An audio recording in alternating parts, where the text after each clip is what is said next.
Hello there, and welcome to Get Good Painting. My name is Bruce. As always, I am joined by the wonderful Magnus, and this week we are joined by none other, I can get my words out, than Gabi Tysarzik. I'm trying to get that right, otherwise known as Gabi's Flying Colours on Instagram. Gabi, how are you doing today?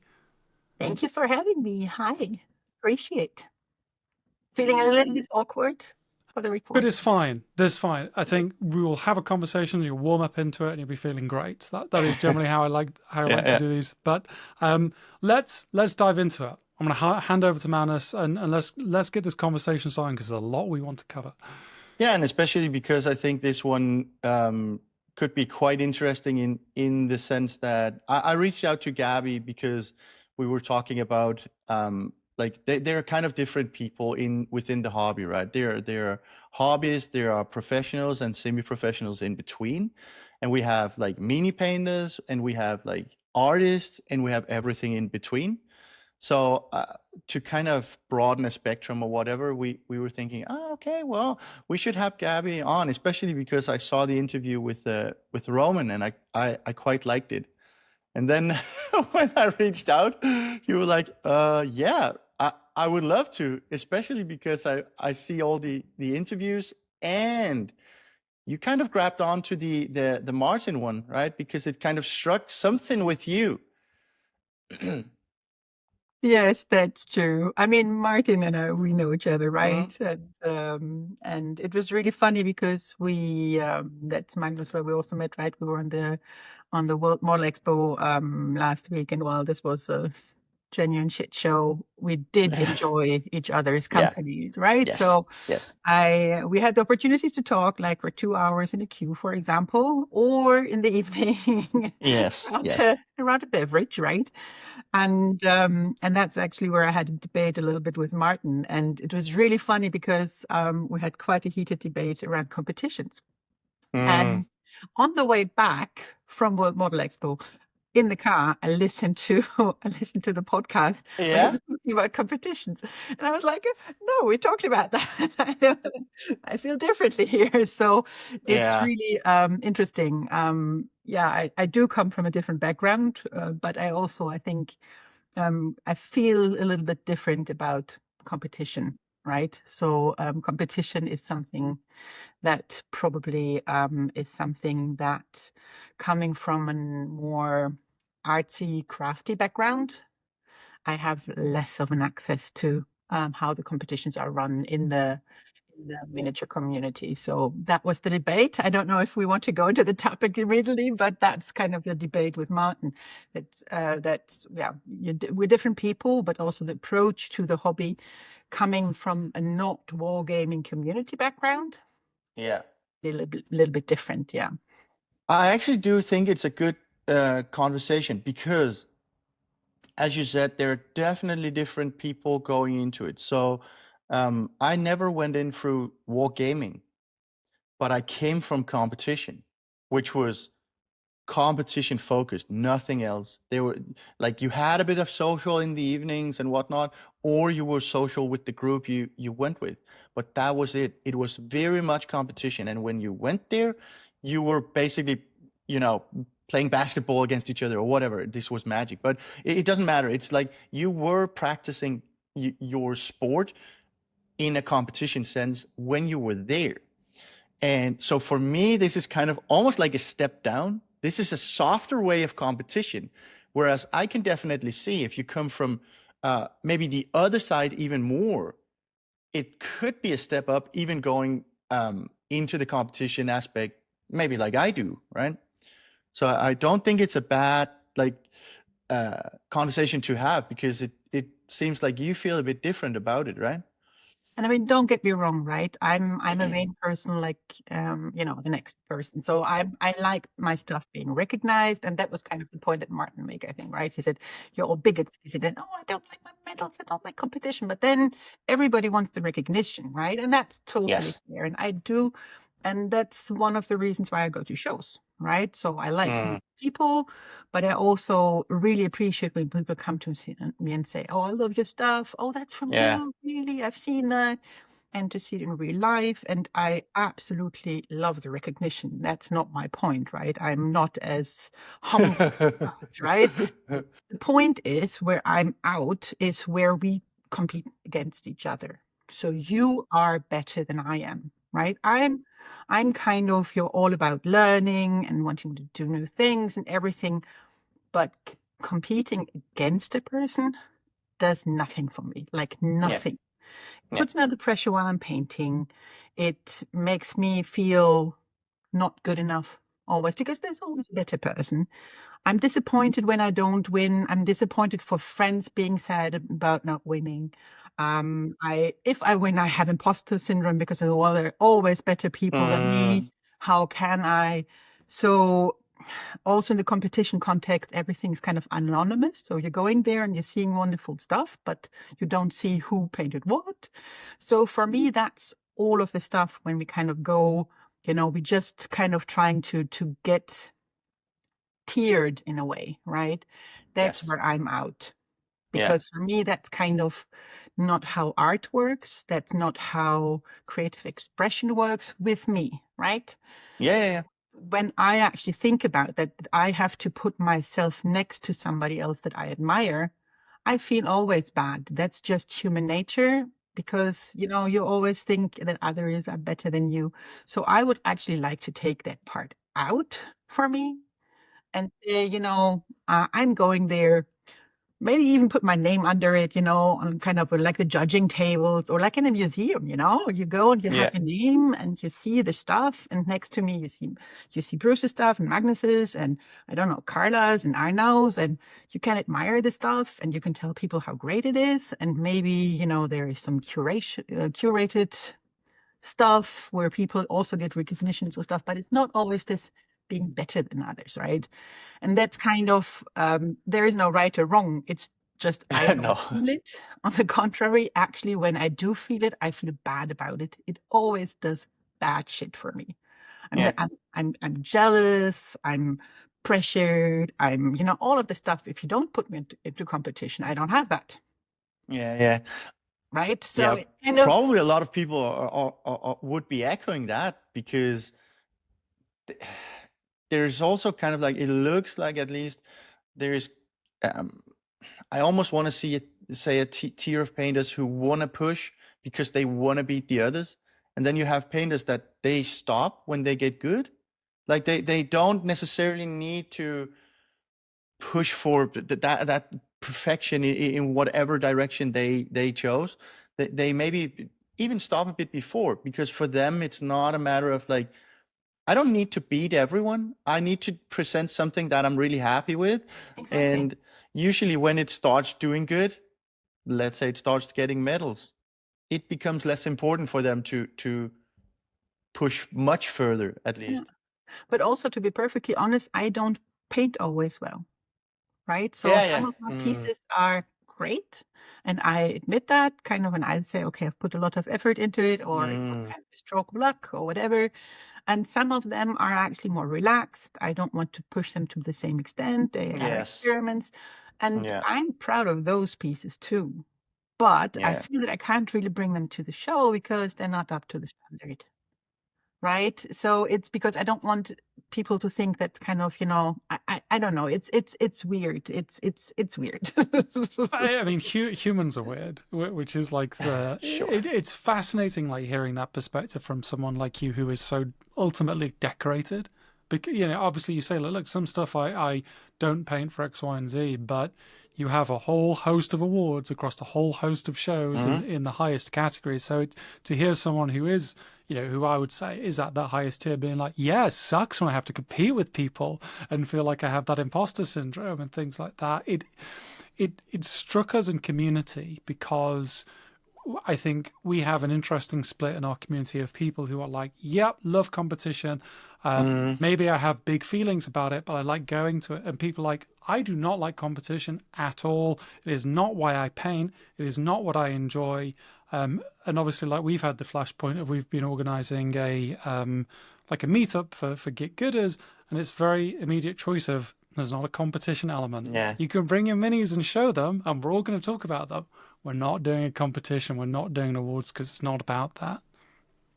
Like I said, I think it's important to acknowledge that people are motivated by different things. Yes. And I do join, or I did. I'm not sure that I will do it in the future. I might actually not do it anymore because of the before mentioned reasons. But I did join because for me, it's kind of, I love the community. So the community aspect of this hobby is for me is absolutely fantastic. But I'm not the, let's say, biggest demographic in the community, like, women over 50, kind of, in the beginning, I had a little bit of a, I want to belong feeling. And that also, because I did very early on put stuff out of competition, but then in SMC, actually, there was a far off table at the very end. Nobody saw the stuff. And Yeah. it's a little bit of a shame. And at that point in time, I kind of felt I didn't have the, I don't know how to call it, but now kind of I feel that because I have participated, Yeah, the name I have recognition kind is of a little stronger. bit of authority to tell, what, Yes. I'm not playing anymore. I kind of just try to maybe pull myself out. So, most of the shows now have of course not World Model Expo, but most of the other shows have out of competition areas. And some of them have really, made it a nice display, right? So you can actually, it's next to the judges table. You can put your stuff. You can put a QR code with your name on it. It doesn't have to be anonymous. And people can still celebrate their stuff, right? Yeah. So Yeah. I think this is more and more becoming a show element, right? So really like an exhibition where I can just say, okay, this is what I painted this year, blah, blah. And you can celebrate that in that way. So I think most of the shows now have this. It is not replacing the competition, because I acknowledge that many people are motivated by that on the journey. But I appreciate that the out of competition is now coming to actually foster to people who say, you know what, the competition, the pressure of the competition is killing my joy in the hobby. Yeah. And I want to take myself out of that, and that's fine too. Yeah, I think I personally sit somewhere in the middle, right? Because I don't want to say that but I enjoy winning more than anything. Good. It's like my favorite thing is winning. My least favorite thing is bringing something and you're so unsure, even before and after, right? So the imposter syndrome is something I will echo, and I think it's true for everyone on every tier. I think that you see, even when you do good, you're doubting, did they make a mistake? People Or better than you. There will yes, always be people better. yes, than exactly. you. Always. And I think there's something true in terms of, because I think I said it before going to MPO, that there was a higher likelihood, if it wasn't my first MPO, that I would bring stuff, but I wouldn't even compete with them, because there are kind of different reasons for competing. One is there's no hiding. It's good for us to do well at Golden Demon. Like, everyone is looking there. We have a branded T-shirt, blah, blah, blah, blah, blah. Everything is, so it's also PR, right? Some shows are less for PR and more for, mingling with the other artists. But it will always, I think, be true that most people look at the pieces next to theirs.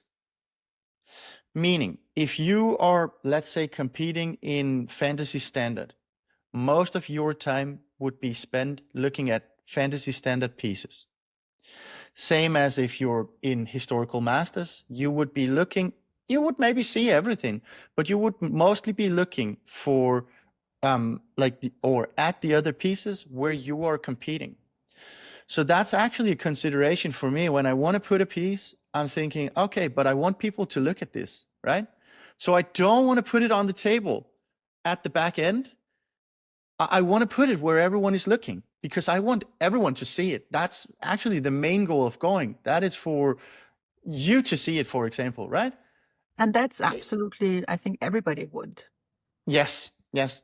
So I think there are different reasons for people. It might even be that a lot of people are competing, but not necessarily maybe because they enjoy that part the most, but because all the things surrounding it is what they enjoy, right? The thrill, the winning, the people seeing it, the recognition from peers, so on and so forth, right? Yeah, totally. And like I said, I do enjoy people seeing my stuff, right? So Yes. I mean, of course I do. Yeah. Yes. Well, and it's a lot of this is so much in our own heads as well. Like it is very easy to forget, like when you're at an award ceremony, that most of the things you're feeling they're not unique to you at all. That everyone else is probably feeling them, but that's not how necessarily people react. So if at MPO, I saw a load of pieces I really loved.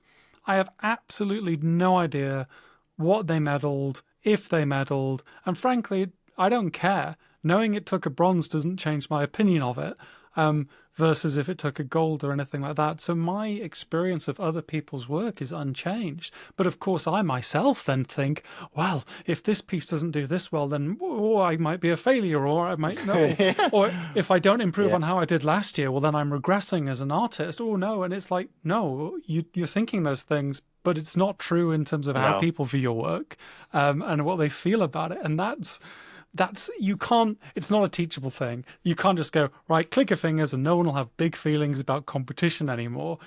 It's a reality. But I think one of the things that does give me, I don't want to say hope, because we're not in a point of crisis with competition. No.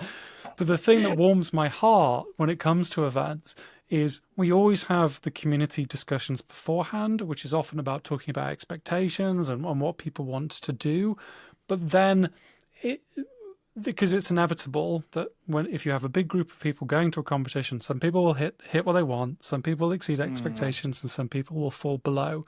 And no matter what, the community comes to wrap those people around them and talk it through. Or, okay, you're disappointed in this. It sucks that you're disappointed, and it's okay that you feel that way. What do you want to do now? Do you want someone to pat you on the back? Do you want to look at feedback and how you can improve? Do you want to actually just not do competitions for 6 months and just paint cool stuff? That's also okay, because the community wraps around people like that. So I think I do feel for the people that go to competitions and have no community around them. And that's why we always try and be like, hey, join us. We've got a big group of people. You can be an honorary gooder for a competition, because it's important to have those people around you to stay happy, I think, personally. Yeah, and another thing that I probably had as the biggest letdown from VME was that you actually have some people to walk around with, talk about the pieces while you're there. So you don't only because there's so many pieces and you will miss something. It's inevitable. But if you have someone in a small group and you can switch people and whatnot, talk a bit about the models. Oh, did you see that one? Did you see this one? Oh, that is really clever. Most people I've ever been to a museum enjoy that part too, right? I've never went alone, and I mean some people do, but everyone I know, they go in a small group. Yeah, and I think to talk about the thing. That's the enriching part to kind of to the real life events, right? To see the figures, to debate about it, and that's also why why I find judging this very difficult, right? So because judging remains, it's not called, we measure this. We call judge, and judging is something subjective, right? I judged this in a certain way. And I actually will judge pieces by different criteria than you, right? So when I go through, I judge the pieces kind of, by visual impact on me. And that often is independent from whatever technique it has, right? Most of the times it's about light and composition, and the subject actually comes second in for me. Some people actually respond to the subject that they see, right? So I think everybody has different criteria, and to exchange that in real life with the people who walk through together. And I agree on the event with the model show, that was really sad because Yes. basically normally what I do is line hopping. I have my brain gets saturated after like 15 minutes walking, in front of the shelves. So I normally go in and out and in and out. And here it was, you didn't quit the line because No, you just didn't.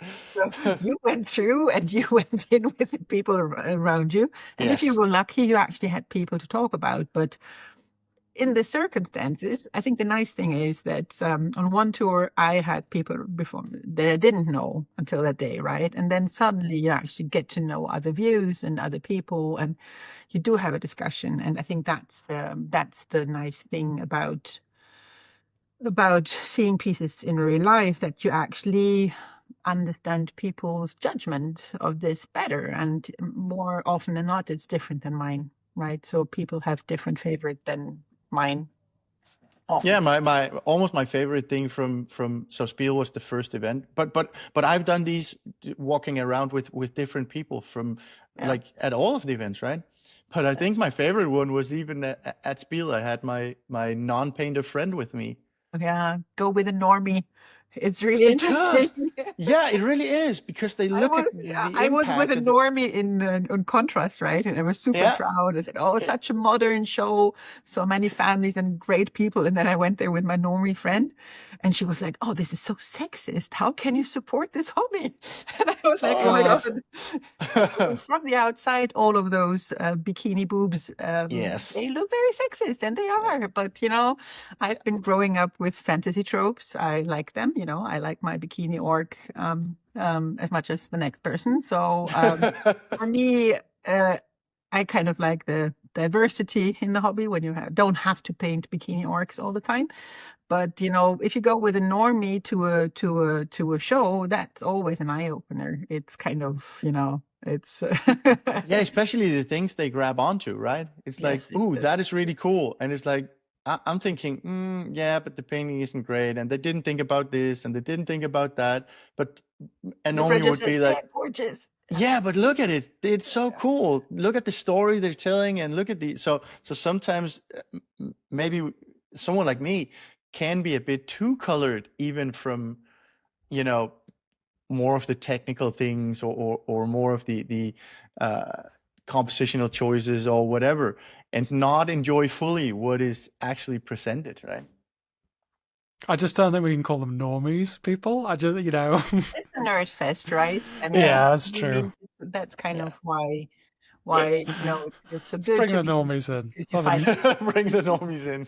right. It's kind of you find Yeah. like-minded people. You have the same interests and Yes. No, absolutely, absolutely. same views. Maybe not on competition, but on many other things. And that's kind of And to your point, Gabby, more big bearded men in ballerinas to offset the bikini orcs as well, which is also perfectly that's my fine. future hobby. I like them. So, well, I want to get into you as a painter now because I think we've had a good competition round chat. Well, we'll have Martin emailing us being like, "I need a right of reply. Come on now." We'll just have a constantly updated discussion crit on competition. But you, Gabby, describe yourself as a happy mini painter. Yes, I am. How does one become a happy mini painter? I think, I think I am very lucky that I actually enjoy the process of creating stuff, right? So there could be no one else in the world. There could be no Instagram, no shows. I would be creating, and I have created before Insta. So that is, I think, very fortunate. Not everybody has that. I do. So for me, to be creative, to literally make something, and to learn is some of the most enjoyable processes you can have. If I didn't have that, my mental health would be down the drain, right? So for me, that's critical to my life. And I've always created and I've always made stuff and I've always done that actually for my personal balance. And that is kind of, I think, where the happy comes from, that regardless of the product. So I have drawers and boxes full of stuff that is not good. And I have some pieces that I really like, but I've always created. I've always done something creative in my life. And coming from that angle into the mini painting, obviously it's the same, right? I enjoy making studies, where in the end I've given one of them to my friend and he said, it's not finished. I said, yeah, that's what you call a study. And that's It's not He was finished. like, oh, it's not finished. It's all Bold response. Yeah. Thank you Right? for the gift. It's So for me, I enjoy that kind of stuff. I enjoy crafting, right? So I enjoy building a base for a base. I enjoy playing with materials. So I think that is maybe the secret. If you can find something to enjoy in the process that is detached from the quality of the product, then you will always have fun. Do you think I that is think- rare? Do you think it's rare? Do you think you like your approach and your thoughts about it is rare? I would hope that everybody has that, but people have on top of that the expectations to the product. Yeah. Because I think it's Comes kind rare. of from social media maybe, or I don't know where that comes from, but I think that many people enjoy the process, but I can kind of I might have a different view on the product that is not so important for me, and I think that's the difference, right? Yeah. Because I would think that if you don't enjoy the process at all, then it would be very, very hard for you to make Yes. stuff, right? So, Yeah. yeah. So maybe to be able to detach yourself a little bit from the product, or going in already with expectation to say not every model has to be better than the last one. And I'm also I am somebody, you said get good is your motto, right? So for me, I don't need to become better. I'm 53 years old. I'm fine with I'm good as it is. I'm fine with not improving, but I want to learn. I want to do new But I stuff. want to, yeah, because that's another thing, right? Better doesn't have to be like upwards. Exactly. You can Can expand be for richer. sure. You can definitely have more range. That is also a way to be better, right? Yeah. So you don't like, I guess, pigeonhole yourself into doing the same thing over and over.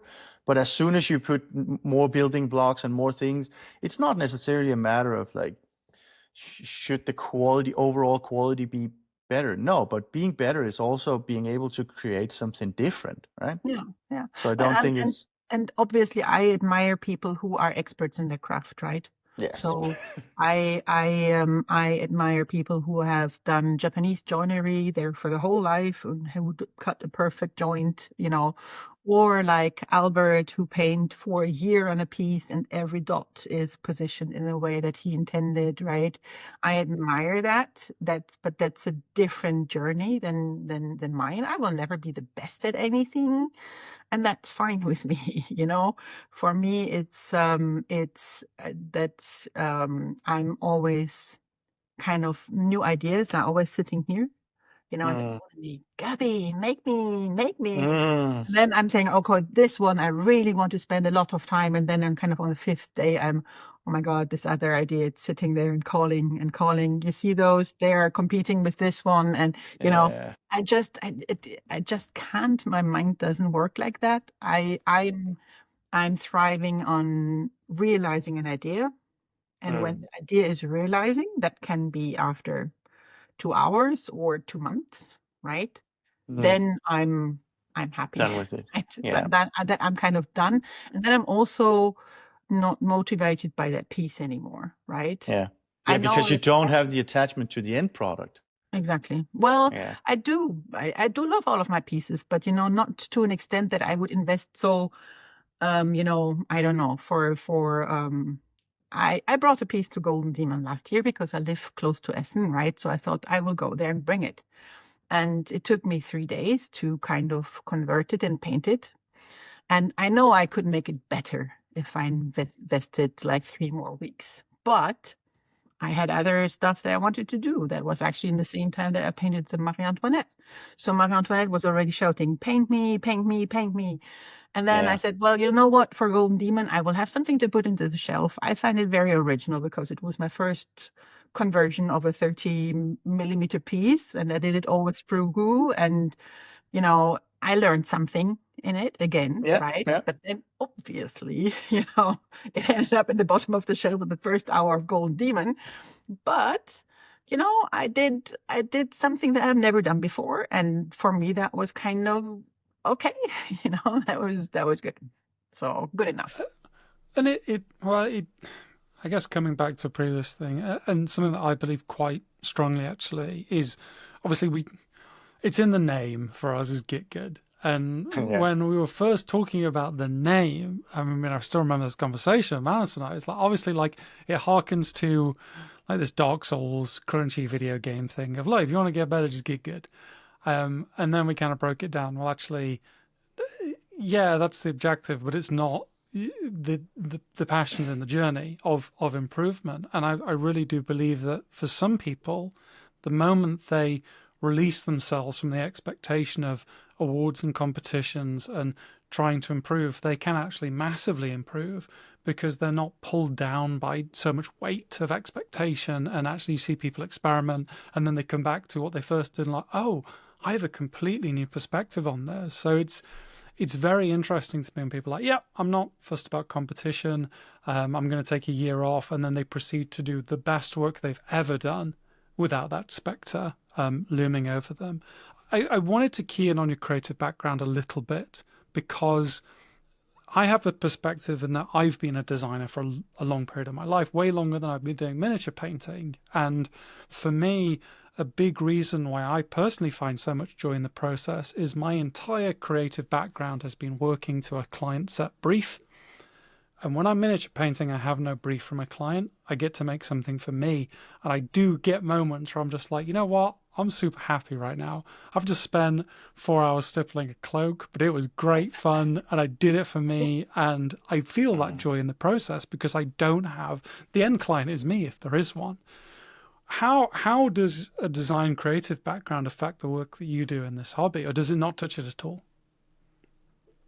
I think it affects what I like, and what I feel, right? So I think much of the hobby is around, I think there are things that you can learn, and then there is something like what I would call intuition. And intuition only comes when you put in the hours, right? So you put in the hours. And I've started miniature painting only relatively like 3 years ago, right? So I don't paint for that long. But I've spent hours mixing paints, like hundreds of hours of mixing paints. I have been to museum and I've done designs like for hundreds of hours, right? So I think people who come from a creative background or from an artsy background have that advantage that they bring, right? So that feel for colors, the also kind of a question of maybe being more reassured in your own taste and style, that you say, okay, it's different from the norm, and that's okay. Picasso is different from Monet, and they're both okay. That you're a little bit more confident in that visual language. And I think that's actually something that sets you free also. Because in other arts there is just different styles, and actually experimentation is rewarded or even requested. So in drawing you're not allowed, you make one good drawing in a semester if you're at fine art school, and all the rest you do studies, right? You just studies. So I think that might be from the attitude perspective, and maybe for the, for what colors I like, for how, they're mixed, for also for paints. For me, it's always a little bit weird, the discussions about paints in the hobby, right?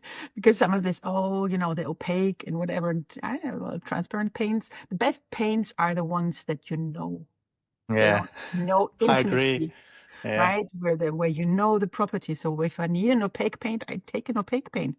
But I know the good properties of transparent paints too, because I've used them in other mediums, and I've been doing glazing only with transparent paints. I would never use an opaque paint to glaze. Never, ever, right? So these kind of things, actually, I think that's what come with experience in the visual arts in some form, right? Yeah. So, yeah, I guess that would be it. And it is, I think that can be, I've been thinking about this a lot ever since we did the conversation with Eric. And it was like, okay, well, so how do you approach color theory? It's like, it's intuition. I just know it now. And it seems that you're in that same boat. Look, I have worked with color so much in my life. I know the colors I'm going to use. I imagine that's how it is. And I think for people who aren't, because having done design, a lot of my design didn't necessarily touch in-depth color theory. So I do find a lot I'm trying to learn and appreciate and grow an eye for. And it's a lot of work. I think, like, unless you've done it as a job, it's like, okay, understand color theory. It's like, what? No, you can't understand it. You need to put in the hours. Yeah. Yes. The which form whatsoever. I mean, there are some fortunate people who are born with kind of, or raised, if you see, for example, Jonas, I don't know if you know him. It's kind of a 20-year-old Dutch guy. I think he has been raised in a family of artists, and for him, it's all like this, right? But he not probably everybody also has put in that the hours, privilege. right? Pardon? He probably also put in the hours. Probably. He's been seeing people or mix he has paints been from he was surrounded with it small. Right. from very early age, Yes, right? And exactly. many people who have never done anything artsy in their life, for them to actually see how you can mix a beautiful blue from cold complementary colors or whatever, these kind of things are a discovery for them. And I think you need to make the discoveries yourself. Can't do it with a recipe. You need to try it out yourself and put in the hours and try, experiment, make it wrong, kind of, and I think that's really how you develop this intuition. And deliberate learning also. I think that's also something that I'm a big fan of. It's the hours are useful, but also I think the aha moments come with deliberate practice, whatever it is. If you basically have set yourself a goal for the session, it doesn't have to be very formal, right? But you say, oh, I don't know, but I don't know my dark tones. They're not pretty. My dark tones always get muddy. And then you sit down and you see and you mix your dark paints and you try out different things, maybe on a paper or something like that, right? Deliberate trying things out and applying them. And I think only that actually resolves the knots. If you have stuck on something, well, deliberate practice, it's kind of the thing. Right now, I have been working on a piece where I spent a lot of time on figuring out the light situation.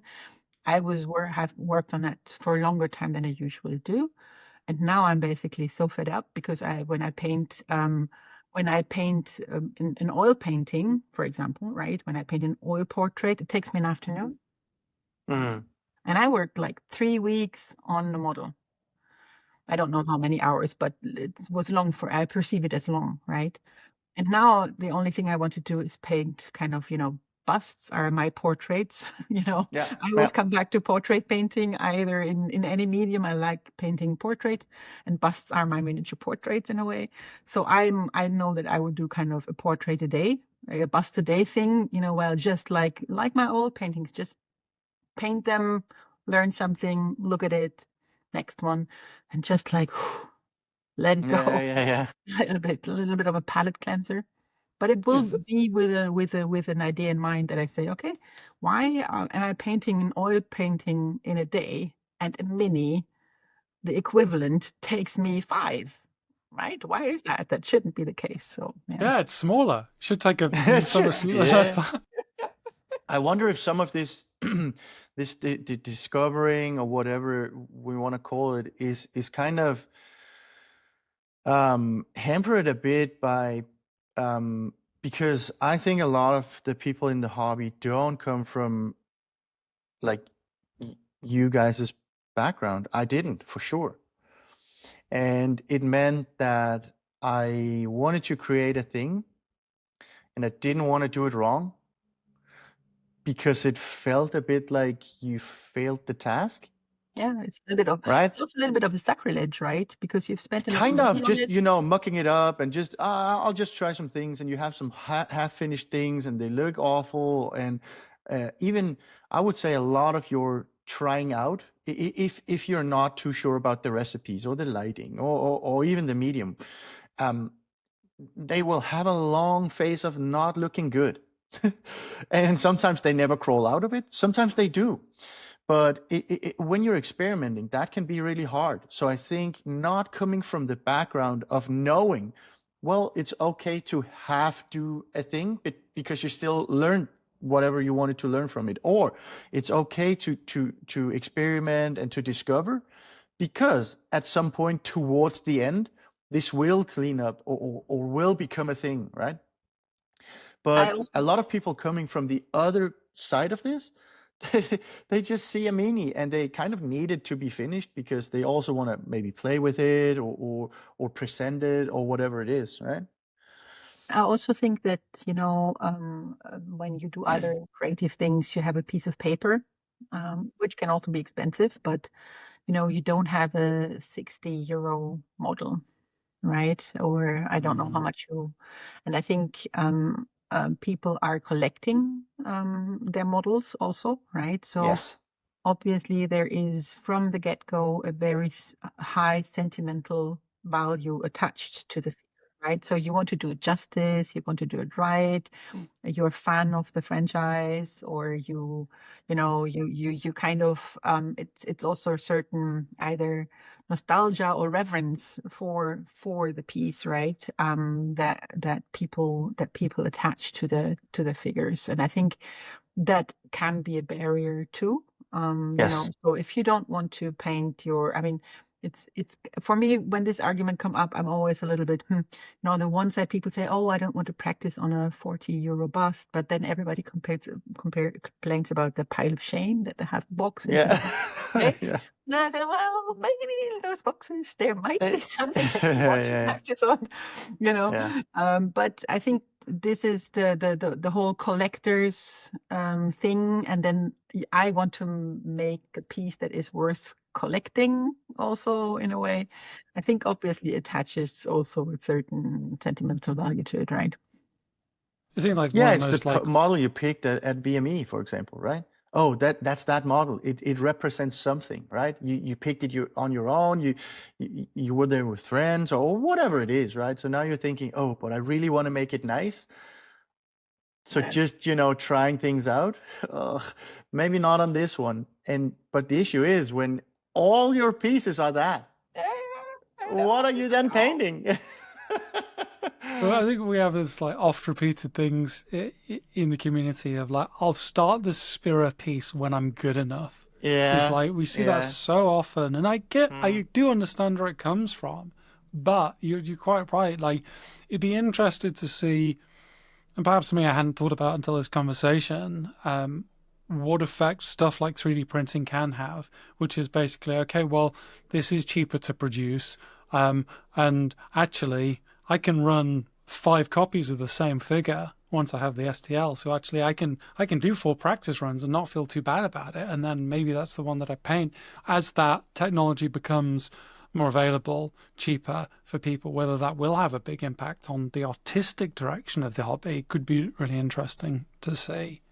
But I would like to kind of complement that because I had the same issue with Spira, right? I haven't been for long in the hobby. I have started collecting Spiras, and I had never painted one because I wanted to be good before I painted one, right? So I have Yeah. exactly the same story. But then I thought, you know what? It's really a shame because those Yeah. sit now in little boxes Yeah. down. So what I actually went and did, I took the Spira model, I primed it, and then I painted it in rainbow colors like this. So in art classes, often what you did if you're afraid of a blank page, you screw it Oh, up. You mess with it. right. You mess with it, and then basically you can only improve it because it's messed up, right? Mm. I basically took kind of rainbow colors and went, all across the rainbow. And I now I've painted it then, right? So I painted it, and now I have it here sitting in my cabinet. It's an okay painted piece, and I'm seeing it every day, whereas before it was sitting in a little box. In a box, yeah. Right? So, even with that, I think it depends how much time you spend, right? Also, I think some people spend only kind of an hour a week, and then it's very precious, and then they want to contribute to their Yes. gang, to their Yes. army, or whatever. They have a really purposeful painting. If you have the luxury of having a little spare time, right, Mhm. then I would encourage anybody just to try it out, what it does with you. If you're totally free and kind of, just detach yourself from the expectation that every Spira model needs to be painted well, maybe it doesn't have to. I'm sure we should ask Spira one time, like, would you rather they be in the boxes all their lives or painted? No, Probably I painted. wonder, because they're created for people to paint, right? They would rather see them with paint on, even if it's not the greatest Spira ever made. And Right? that was really one of the motivations also for the One Epic Army, right? Because Yes. I was kind of happy enough to get buy a set, right? They were limited edition, and now there are, I don't know how many they produced, 150 sets of this beautiful hand sculpted dwarven army. They are beautiful. How many have you seen painted? Yeah, none. I think Well, only one. yours is, yeah. It sucks. It sucks, right? It's really a It shame does. also to the sculptors for the sculptors to not see their pieces come to life, right? Yeah, And that I was kind agree. of the idea of the Epic Army, to say, you know what, I won't be able to paint them all, but if we chip all in, then yeah, we'll have complete army, right? Where is that stored? Do you have it? Yes, it's sitting there in the box. Oh, nice. Yeah. It's sitting there in the box It's a for really now. special one. It's such I cannot express it how special it is, even to me. I didn't pay anything for it, and I've seen it like once at VME or whatever, but everything about it to me is just so special. It is more precious than any other mini I've ever seen, and it's not in a quality sense. It's just that it's so unique that everyone came together and created a thing, and as you said, you haven't seen any other painted versions even of it, right? To me it is so special. And it's really a shame, because you see a couple of heroes being painted. But I mean, okay, for Spira, maybe it's also the collector's value, right? Because this kind of, they Yeah. cost, they will, in a year or two, they will probably, the prices will go up, and it's like speculation in art, right? It's a shame, but that surely is a component when it comes to Spira models. You see it already, that do the limited property. Yeah. It's an interesting one, because I think it was Albert that raised this in our community, with actually, when you think about the number of Spiras produced, they're actually probably some of the most produced miniatures, just because loads of people buy them. Like initially, maybe like there are some people that buy them on a speculative basis, but probably in comparison to other resin casts, there's probably way more Spiras than like a few other like random pieces. So it's interesting how they are held on a level above sometimes, which I appreciate, because they're handcrafted and they're beautifully wrought, and everyone's looking at a Spira. In terms of like because you mentioned it a little bit there, Gabi, in terms of like you've just been working on the lighting for a piece.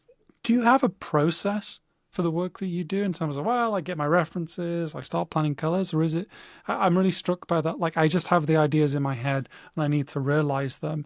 Sometimes you just sit down and start painting, like, or are you all chaos, is probably what I'm really asking here. So I am not. So I have to plan everything. So I have the ideas come with a vision in a way. So either I'm inspired by a figure. So I see a figure and I think this needs to be this. So when, for example, I don't know, Neko Galaxy, when they brought out the cat astronaut, I thought, cat equals yarn. So it needs to be something with yarn. For me, that was kind of immediately when I saw it, I had the idea, and then it was just a question of executing it.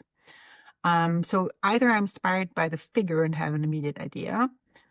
Often I'm inspired by material or certain crafting techniques. So I want to try something out. Like right now, I'm gilding something because I want to see how gold works on the figure.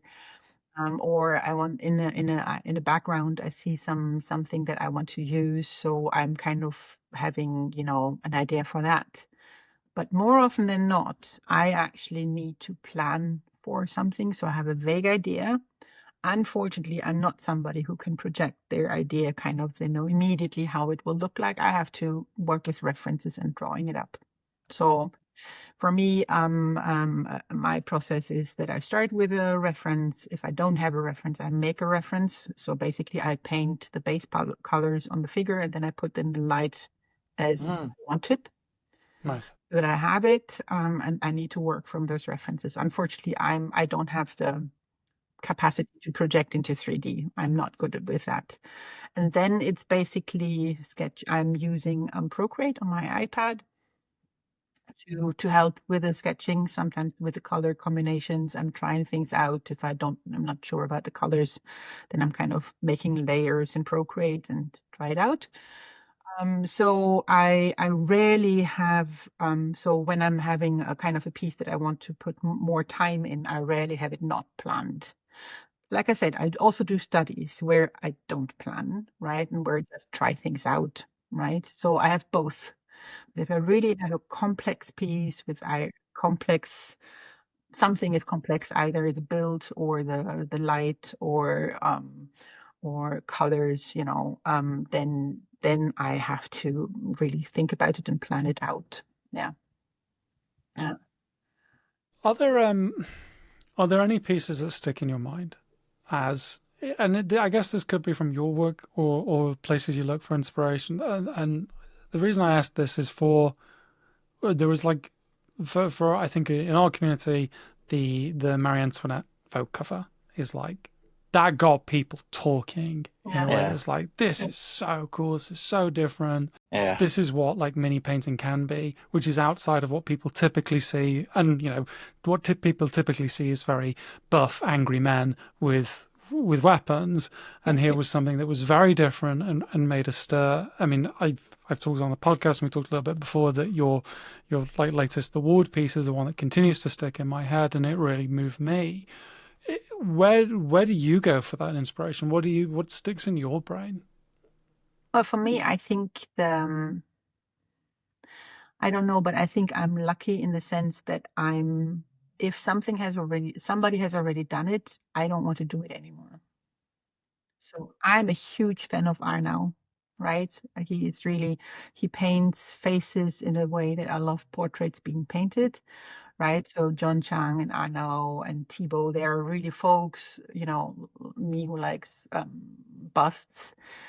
They painted kind of, for me, that's the nec plus ultra, right? I really love that.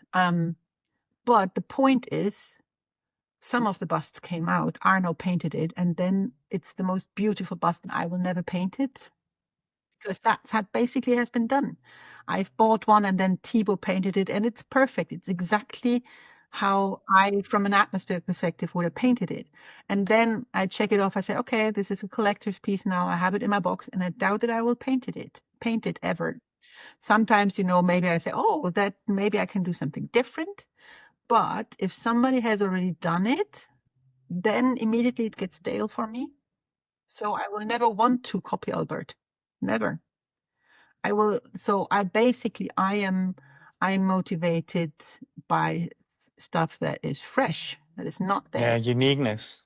Mm. And it comes really by exclusion. So it's not that I think, oh, what's the next new piece to think about? But basically, when I did the Marie Antoinette, I wanted to paint a historical piece, right? So many people right now want to do that, kind of go more into off fantasy and do some more contemporary or historical pieces that are more realism. I like realism as an illustrative style, right? So I thought, well, historical is something that I would really like to try. I would like to delve into that. And, representation matters. I'm looking always for female figures. Well, guess what? In historical, that's a hard feat. There are not many. I wanted to have a full figure. I wanted to do some stuff, and I couldn't find any, right? And then, boom, there was the niche. So I was lucky that I commissioned it I could commission it to go from, but I was basically just looking for inspiration on history because I wanted to do a piece with a dress. I said, historical pieces. Painters must love Rococo dresses. Well, no, they don't. Turns out you can't find them. So nobody cares for Rococo dresses. And then I was on the search for Rococo dresses, and then I found kind of the cover of the Vogue and said, that's what I want to paint. So it's rarely that I'm saying, okay, what can I paint new? But kind of I'm looking into a variation of what exists to put my own spin on it. And that's then often where it strikes. Right. On the ward thing, I was at a point where I was super tired. I didn't want to paint a figure, and I didn't want it to have to look good. I just said, I don't have the energy. I want to have a crafting day. So normally on crafting days, I do Lego or whatever. I don't know. I don't want to be creative in the sense that it has to be something figurative, right? And if you hear noises, that's my dog snoring. I don't know. It's okay. Dogs are allowed to snore. This is dog inclusive podcast. Don't you worry. But that's kind of then where I went for the ward. I said, well, you know what? I won't do a figure. I will something just like a little scene that I can build in a day. It's this small, it's tiny, right? You can do it in a day. It doesn't take much time. And it's okay for it to not be totally polished. But just to be whatever I can do in the day. I wanted to do something, but I didn't want it to be figurative in a way that it has to be, a pretty face or something like that. And that's kind of from the exhaustion came like I said, I cannot not be creative. I have to do something to help me getting out of those ruts. And that's also what I love in the hobby, that you can do anything. If you want to hone your skills, you have the small figures, you can do dark stuff, you can do light stuff, you can build, you can learn so many new things. I really love that in hobby, that there's, if you're not in the mood for, stippling your coat the whole day, well, you can find something else to do that will match your energy levels of the day in a way, right? So that or match what you need for because a lot of people I think use it kind of almost like therapy, right? They want to sit down and they want to not think about all the things they usually do. Totally. And okay, sometimes you just need a distraction, and it can be, well, you're not in a mood for a movie, but you're maybe in a mood for something else, right? So I think sometimes it's a matter of I don't know, but picking the thing that kind of gets your mind off the things that small escape, right? And I don't know how you guys do it if you have only one model at a time. I don't, but you do. Yeah, I can't. I have to work on one project at a time. I've tried to do it in the past. My brain doesn't work that way. Yeah. Because I think that's, I've done that in the past too. I had one model a day, but I've actually now kind of multiple projects for different energy levels in a way, right? So I don't have a huge backlog that I don't finish, right? That kind of my brain can't deal with unfinished stuff either, right? But I do have some stuff that, when my energy levels are low, I can go back to and do something else. Because that's also a hard call to basically, always have the same level of energy for, when you just need to be perfectly focused, or if you need to have the patience to stipple the whole coat or whatever, right? So I think that helps me to match the energy of the day. I also kind of find that it might not even be about the energy necessarily, but more actually the energy for that specific project. Because I find that I kind of run out of steam on projects. So I don't want 10 pieces on a go, because then I won't finish anything, of course. But if I have 2 or 3, it's kind of good for me, because it means that, let's say I'm 30 hours in or 50 hours in, that might be a lot or not for people. But for me, that's about where I'm losing steam. I'm not having the best of fun with the model anymore. So now I can kind of, even though I have the energy, I kind of fall a bit out of love with that thing. So now I can focus that energy on another thing, and then it actually sometimes flips around. So now I become maybe a bit fed up with the other thing, or the third thing, or whatever. And now I actually find the energy to go back to a project, because you know what, this is mostly finished.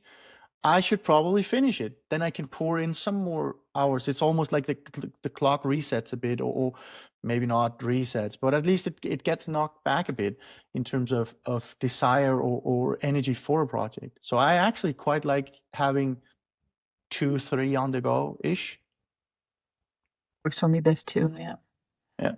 Has Not for everyone. Everybody's Definitely different. not. Everybody's different. Yeah. Yeah. has the kind of constructing aspect been like a new, almost creative horizon for you? Because you mentioned obviously like you did the class with Roman, and there's the piece you did of the woman in the theatre with the pet, and you mentioned, I think, in that post about FET and these like very small constructed environments. Is that becoming a new like creative frontier that you're keen to explore? Absolutely. I mean, for me is when I was little, I built kind of the houses for my father's model train, you know. Yeah, Oh. I'm that old, so yeah, that's kind of I always loved crafting and building stuff. But so far I didn't have really the technical base knowledge, right? So I like to learn stuff and figure things out myself. But with the Epic Army, it was a big piece, and I genuinely thought, well, you know, there's a good chance I could really mess this up, or it could take me a long time. So that's where I actually asked Roman if he would help out.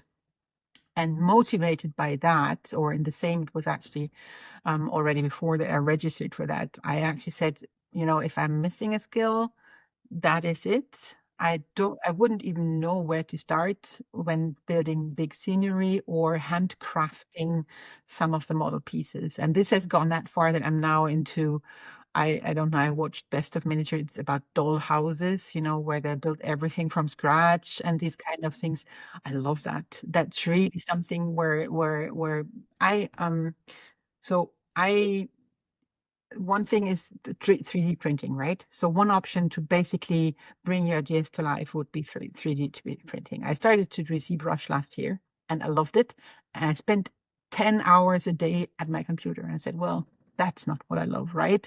So it's fantastic that you have now these skills of 3D modeling and 3D printing, but those are different hobbies. I like to do stuff with my hands.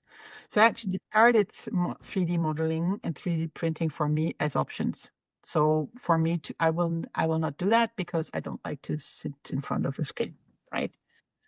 So I discarded that. I was very disappointed. I suck in sculpting. So that's maybe something that I will learn. But then came along this scratch building, right? You can build stuff for you that you imagine for your scenes yourself. And that kind of opened a genuinely new horizon for me that actually I thought was closed for me when I decided not to go into 3D sculpting, right? So it really opened the horizon again, where I said, this is a new skill. Now I basically trust myself to be able to build anything out of, you know, cardboard, plastic cards, and bits that I find somewhere, you know, in the trash or whatever. It's going dumpster diving for miniature yeah, parts. a little bit, you know, but those little chairs, I've built them out of paper, right? So basically, you know, super glue and paper. you can build anything out of that. So you can build Yeah. anything, right? So that was kind of, for me, my alternative to my response to not wanting to do 3D printing or sculpting myself. I think I will still work with sculptors maybe from time to time for a commission or so, but then I will work with people who know what they're doing. So it's not something that I'm actually interested in pursuing. It's so like wonderful like to hear because it comes to discussions we've had in community. Like I personally love 3D modeling in a digital space. I mean, I don't mind being in front of a screen, which is probably why I enjoy it. And I'm one of those people that I'm like a ball that's like, well, there has to be 5 millimeters exactly, otherwise my brain doesn't give me the good chemicals. Whereas people are like, no, I love the fact that it's with my hands because it is imperfect. And therefore that is truer to life. And that's how I want to create stuff and craft stuff. And yeah, the ability to be like, yep, I learned it, I tried it, I did it, not for me. That's okay. I'm going to go do this with my little things that I've cobbled together and made with my hands. I guess that's the through line I think I've picked up in this conversation from you, Gabi, which is a willingness just to discard, to say, yep, done this, happy with it, on to the next.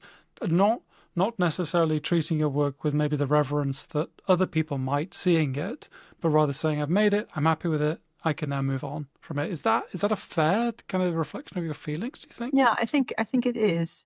I mean, I'm still attached to my pieces, right? So, for example, I wouldn't ever sell any of my pieces. Ever. It's like it's my creations.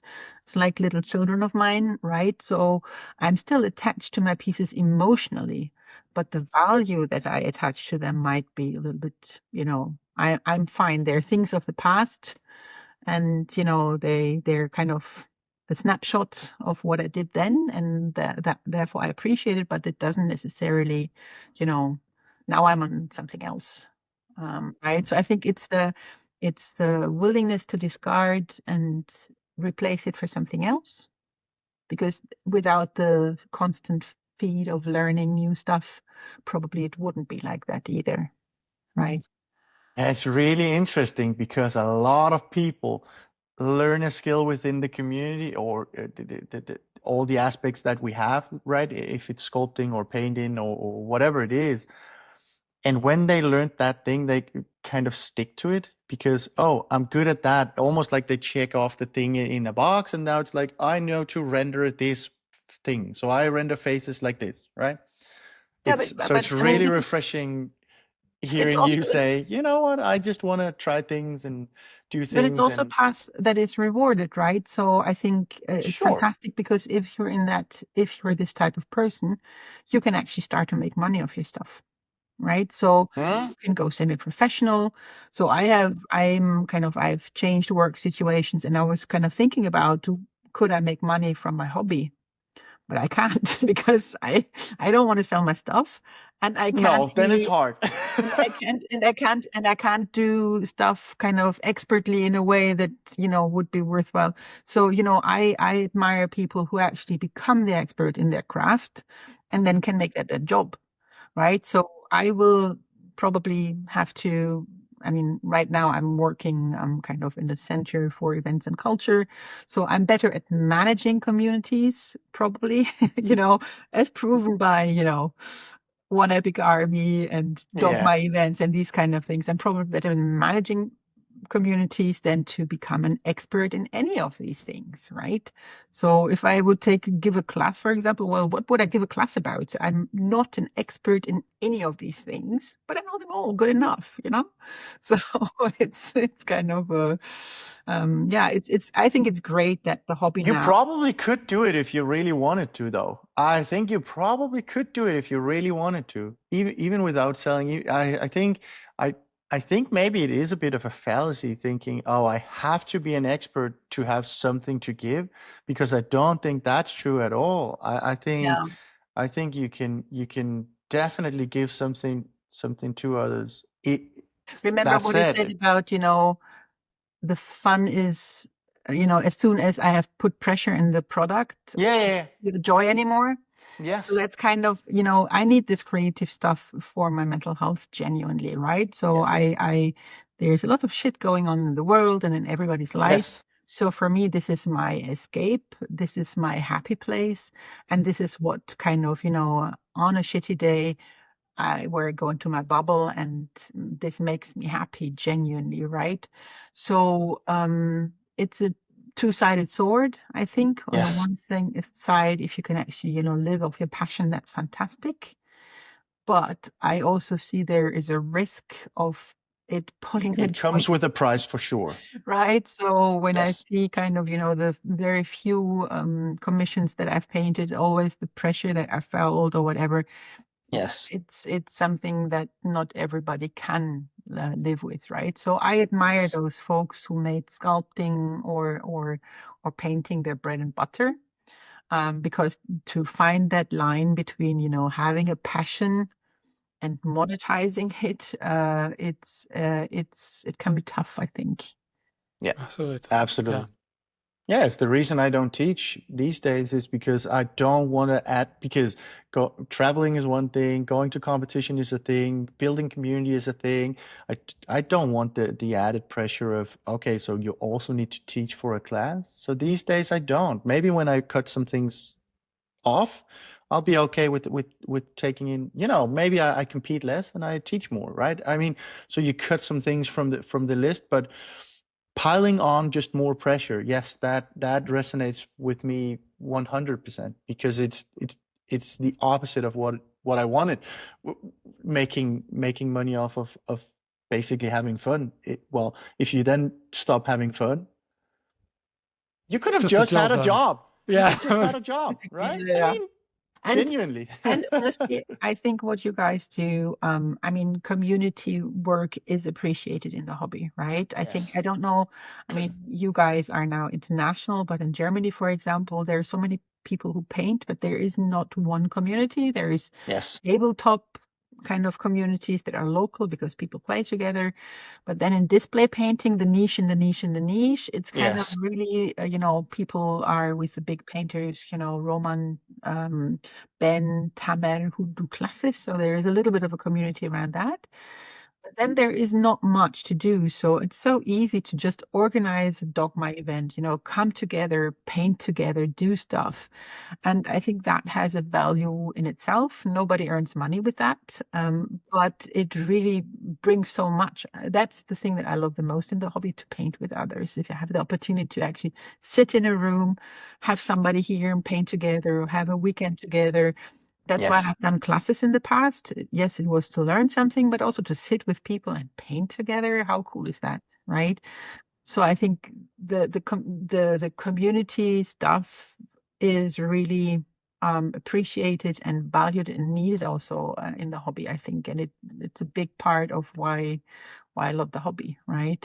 So yeah, It's one of the reasons why I enjoy competition, is yeah, because it exactly, kind of exactly. forces you Big into one. this setting of community. While it can be pressure going to competition, of course, it definitely can, often is. Um, I still find it as an outlet in terms of, it's a way to kind of, even if the piece you put in that cabinet, it won't take any swords or best of shows or whatever, it still kind of is a ticket in. It kind of is okay, the door is open. You talk to people, and you I have never seen anyone, if you ask them, oh, did you bring anything, not be excited to show it, Exactly. right? Even if it's not the best thing there. Exactly. It's a sense, I think it's a sense of belonging, that you find like-minded Yes. people. I mean, Yes. for me, on my first show that I went, I spent a whole evening talking with somebody else about pigments. Yes. I mean, where can you do that, right? I No. mean, that you can Yes. really nerd out with. So it's a Yeah. sense of belonging, really, but it's also, and it's this recognition piece, right? Of course, when you create something, make something that comes out of you in some form, then it's great to be validated by others, right? So I think it's this twofold thing. That you really have on in the communities and also on competitions. I'm It totally is. with you. I go onto the competitions for the people, to be with them, and Oh yeah, it's always the people that stick in the mind. Like I've largely forgotten like the results of like the last few conversations, but I remember the conversations I had and the people I met Yeah. and those moments. I think as well, like on the community piece, it is. I think that's what stuns people is actually maintaining a community is a huge amount of work, and as you say, it is not work that is like lucrative. It is just work, Yeah. and you will make many mistakes in doing it. And it's being able to, oh, okay, well, we are just here, like, and you're right in that we are largely international now, and still trying to work out, okay, well, how can we support these areas? Even so far, like, hey, we're looking at a UK event. Okay, well, how do we have a European event? Actually, we have a huge amount of Australians that are part of our community. How do we have an Australian event? How do we support those people? Yeah. And they're constant questions that kind of keep me up at night and get you thinking. But when you see people say, hey, and we've had people join us and be like, I feel like I have like a home here, because it is a very isolating hobby. And then suddenly you're around people that understand the pain and the joy and the ideas and the trepidation and the learning and all of those things. It is wonderful in a way I can't quite put into words. I'm mindful of time, Gabby, and I have quite a bold kind of closing question that I wanted to ask you, because for a lot of artists, when we have on, there is a sense of, okay, well, what advice would you give to someone that's trying to improve? I think the entire conversation has been that advice, and hopefully there's been things that people take out of it in terms of how they should approach their work and the risks they're willing to take, and the ability to say, nope, I'm not going to do this, or I'm going to do that. I guess a different question, which is on my mind with you, is what kind of impact or legacy would you like to leave on the hobby? Which is a big old question, I appreciate, but I ask this in the context of I'm going to think of the ward for the rest of my life. I know I am. I don't know why. I know why, and I've spoken in our community about why it affected me so much. But you've spoken a little about on representation and wanting to see like different figures and things like that, and what we can do in that regard. Is there a legacy you want to leave on the hobby, or is it just like, look, I had my time here, I'm doing great work, I'm happy? Well, are these the kind of things that you think of, or am I just talking out my bottom? I think I would be happy if through kind of people like me, the landscape would be broadened a little bit. Just kind of just that to look a little bit left and right, be it in terms of techniques or adjacent hobbies or styles or representation. It's I think that is the piece where where yeah, maybe that's where the community is richer, right? So I guess that's something that I think I would be happy to claim at some point.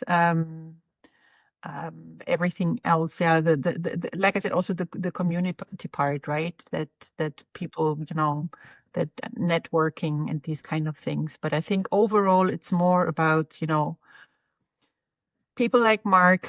I love him as a painter, but I love him even more for the fact that he's bringing contemporary history into the hobby, right? Yeah. Contemporary stuff. I like contemporary fantasy, with the animal, with the fashion piece, and these kind of things. I think these kind of people is what I personally appreciate most. They broaden the spectrum and make it richer for it. I think that maybe I would be happy if, I can look back and say I can claim that in a way.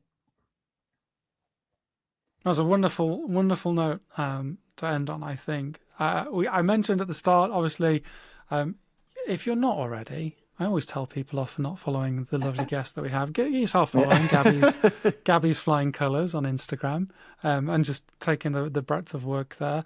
I will mention it just because we've talked about WME a few times. I'll pop the link to our silly little shirt that we've done as a commemoration of WME in the description for this.